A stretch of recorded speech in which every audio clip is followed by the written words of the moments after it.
গঙ্গার ধারে বেলুর মঠের পুরনো বাড়ির দোতলায় তিনটি ঘর ও তার সামনে একটি বারান্দা রয়েছে। স্বামীজির ঘরের পাশের ছোট ঘরটিতে বিজ্ঞানানন্দজি মহারাজ থাকতেন। মহারাজ বলছেন একদিন রাত প্রায় 1টা হবে। স্বামীজি ঘর থেকে বেরিয়ে বারান্দায় পায়চারি করতে লাগলেন। দেখতে পেয়ে বললাম, স্বামীজি আপনার কি ঘুম আসছে না? স্বামীজি বললেন, দেখ প্রসন্ন, আমি ঘুমিয়ে পড়েছিলাম, কিন্তু হঠাৎ এক ধাক্কায় আমার ঘুম ভেঙে গেল, আর তারপর থেকে আমি খুব অস্বস্তি বোধ করছি।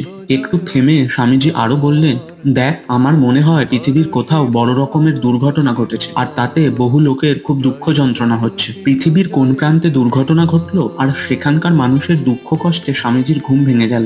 এই কথা শুনে আমার হাসি পেল, কিন্তু পরের দিন সকালে খবরের কাগজ দেখে আমি একেবারে অবাক। সত্যি সত্যি ফিজি দ্বীপের কাছাকাছি কোনো এক জায়গায় ভয়াবহ ভূমিকম্পে শত শত লোক মারা গেছে, আর হাজার হাজার লোক গৃহহীন হয়ে পড়েছে। দুর্ঘটনার সময় হচ্ছে মধ্যরাত্রি, ঠিক যে সময়ে স্বামীজি ধাক্কা অনুভব করেছিলেন।